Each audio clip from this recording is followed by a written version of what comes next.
So there seems to be a lot of interest in the Russian military recently, so I decided to make a course on the Red Army in World War II. 19 different parts. I start with digging up the best books on the Red Army. And after you read these books, you can really understand the Red Army in World War II. And you can understand how they fight, why they fight the way they do, and why it's so radically different from the West. Western forces, they think in a very different way. They approach war in a very different way than the Red Army and the Russians, and have very different security interests. I'll go through the Russian way of war and its origins, and the rebirth of the Red Army in 1943 to 1944, and its myriad combat dynamics. And I will answer the question on why the Red Army suffered so many casualties in World War II. They suffered 29,617,000 casualties.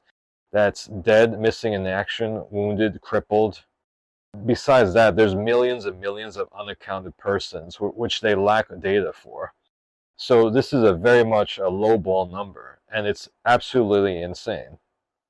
It's absolutely insane that any country could suffer so many casualties. It's worthwhile to understand why.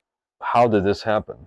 And this war machine, the Red Army, they use these casualties to inflict the vast majority of losses on their enemies. The Axis forces, they inflicted 80% or 90% of the casualties on the German army in World War II. It's worth examining why Russia fights the way it does, which is radically different from the West, and they have radically different security interests. Russia is a very, very big country with thousands and thousands of kilometers of front line. It's a massive country that's very empty. It's actually a very weak country in that it's very easy to invade Russia because it's so large and has such huge and porous borders. So even if you have a 6 million man Red Army, you can't even defend all that 2,000 kilometers front line on the Eastern Front. You just can't. It's such a huge front line that even if you're fully manned, there's enormous gaps, and the attacker actually has the advantage. Maneuver warfare has the advantage to get through these huge gaps. So the Russian state and the Red Army, their security interests are heavily due to this type of geography.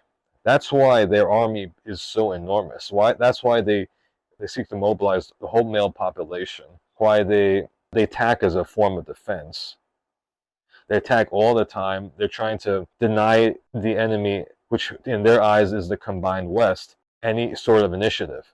Understanding the Russian army in World War II, which was called the Red Army, and after World War II was called the Soviet Army, I'm often reminded of the quote by Sun Tzu or Sun Tzu, and it's, if you know the enemy and know yourself, you need not fear the result of 100 battles. If you know yourself but not the enemy, for every victory gained, you will also suffer a defeat.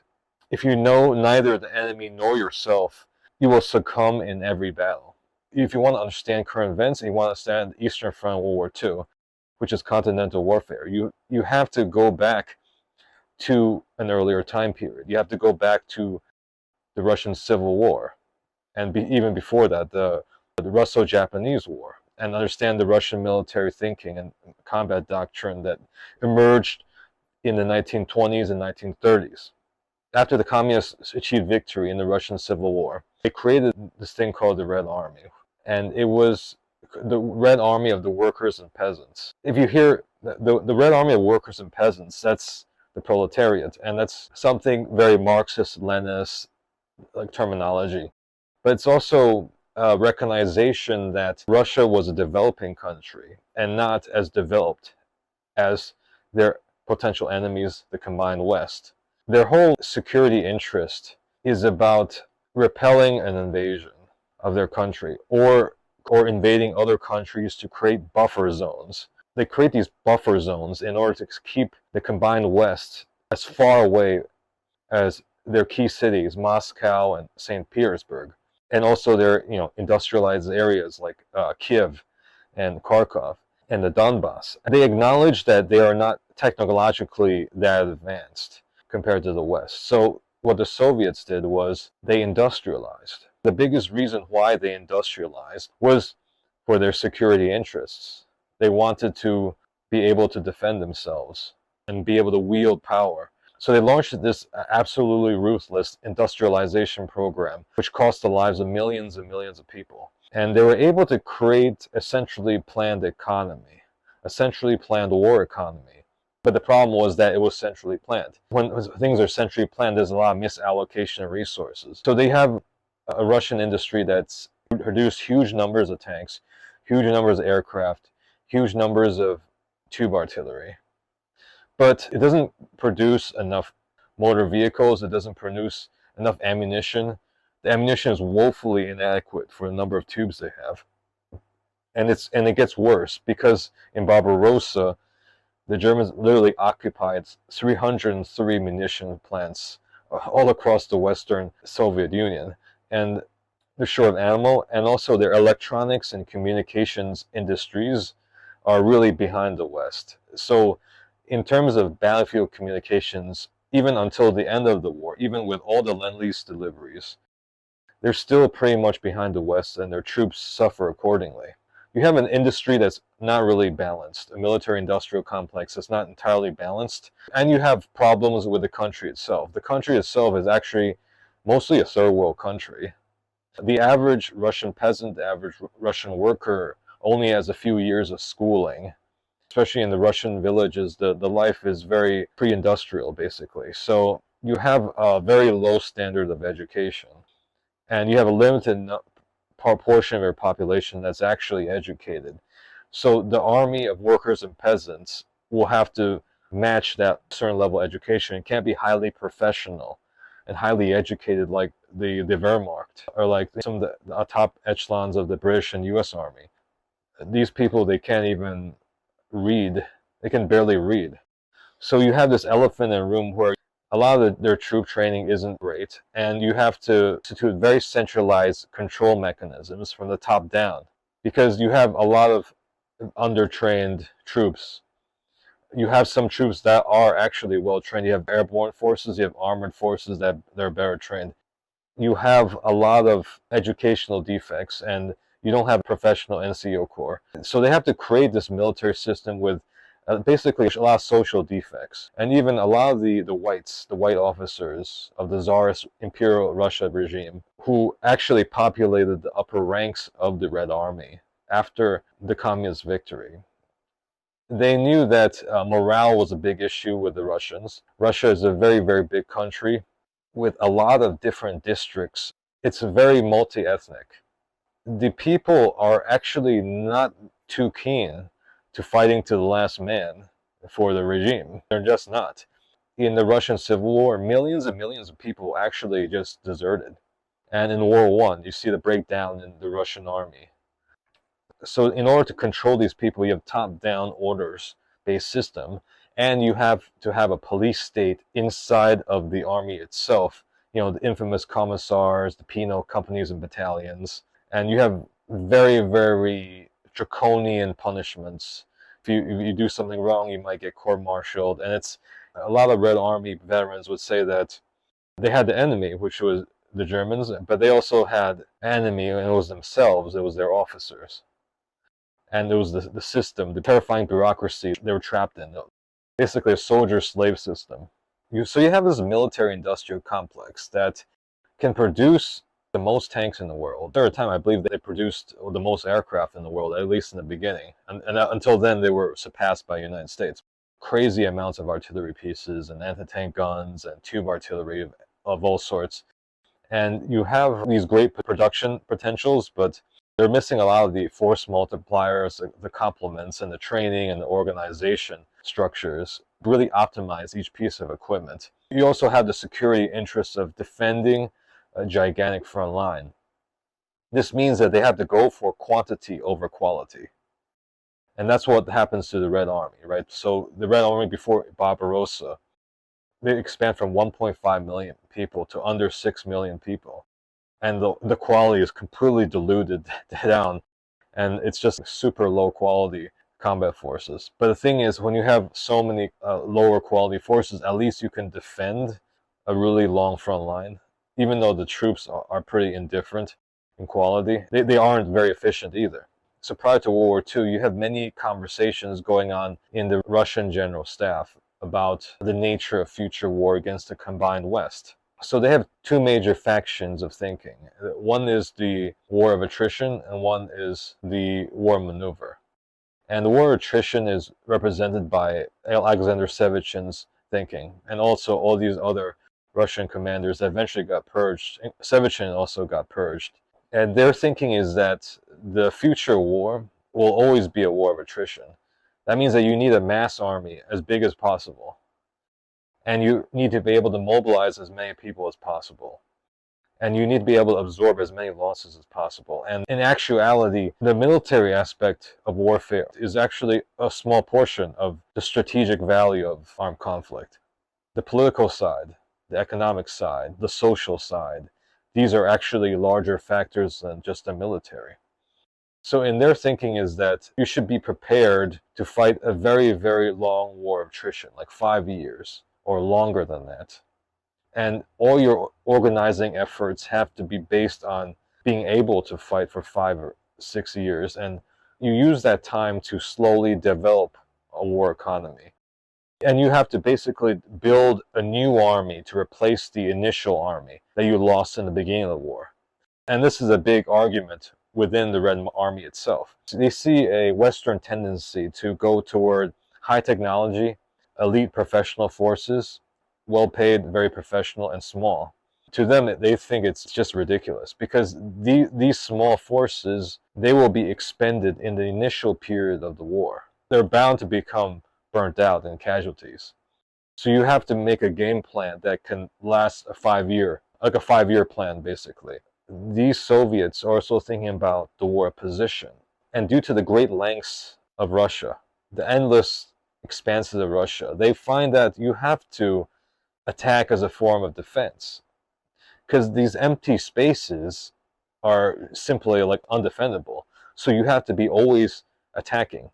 You can see this right now in the war in Ukraine.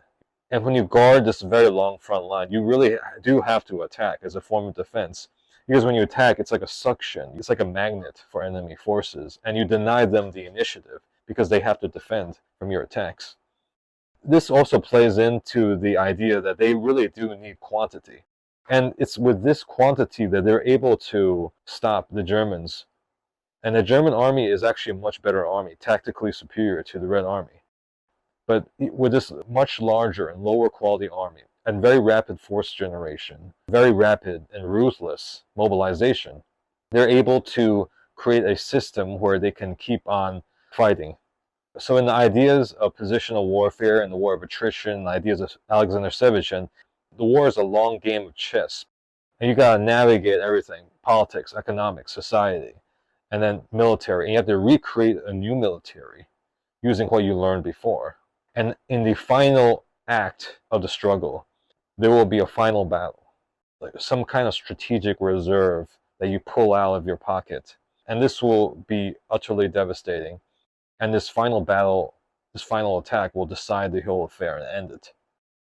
And the Russian thinking of the final battle is the enemy has to be massively attrited, economically, demographically, politically, and militarily. And they need to be totally weakened and about to collapse. You launch the final battle and you sweep them down. So in the Red Army, you have basically a very top-down, centralized approach, heavily based on very high-quality Russian generals, very professional and very educated Russian staff officers. The Russian staff officer was actually the key to their eventual success in World War II. Even though they had many defects within their country and within their military, they had very good general staff officers. The Russians, before World War II, they developed this concept of the operational level of war. Now, other countries, they also have concepts of the operational level of war, but they don't focus on it like the Russians do. They mostly focus on the strategic and tactical. But the Russians have a unique focus on the operational level of war, which is an operational level war is at the scale of multiple armies generally, organized as a front, or at the very smallest, a single army, or at the very largest, multiple fronts, like Operation Bagration or Bagration in 1944. That used 4 fronts It's a certain contempt for the tactical. They see that warfare, you shouldn't be investing that much in tactical superiority. It's actually counterintuitive to Western thinking. A lot of Western thinking is, they always they love tactical superiority, tactical. They like the coolest equipment, the best uniforms, the best technology. The Russians don't actually believe that. They believe at the operational level is way superior than the tactical. Because what's the point of having the best equipment, the best fighting units in the world, if you lose the war?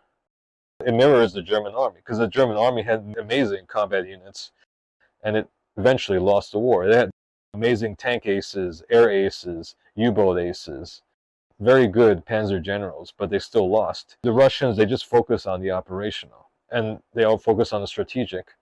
And the tactical, they're willing to cut tons of corners on, and you still see this in the current conflict in Ukraine. You see the Russian military, they really cut a lot of corners at the lower level.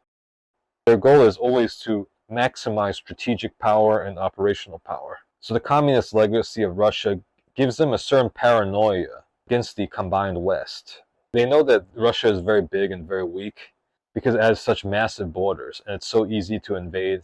And also World War II, the losses of World War II were absolutely terrifying. Minimum, they lost 29 million civilians and soldiers killed. And that's not including countless millions of wounded. And it's not including millions of unaccounted persons. They have this already a very paranoid fear of the West and hatred of the outside world. And the hatred of the outside world really makes them think differently and see the world very differently than those of us in the West. So related to how the strategic and operational level are all that matters, the Russians are able to develop a very advanced military science, highly statistical, highly mathematical, very organized, a lot of data collection, a lot of analysis, and really capable staff officers. But there's always major flaws in the execution because you have a very professional head, but the body is still that of a developing country, of a semi-literate population. Russian frontline combat units, only I believe the airborne troops actually had a high school education. Everyone else, rifle infantry, semi-literate. So you can see through this discussion that a country's military is very much a reflection of the society and economy and the politics that spawn it. So you guys see the Russian military as being very strange to Western eyes, but to Russian eyes, Western militaries are very strange to them because they live in a completely different environment. And through understanding the society itself, you can better understand the military and vice versa. Thanks so much for watching. Please help out this channel by liking, subscribing, and ringing the notification bell. And check out the playlists. Comment below on what you think about the Red Army in World War II and its tactics.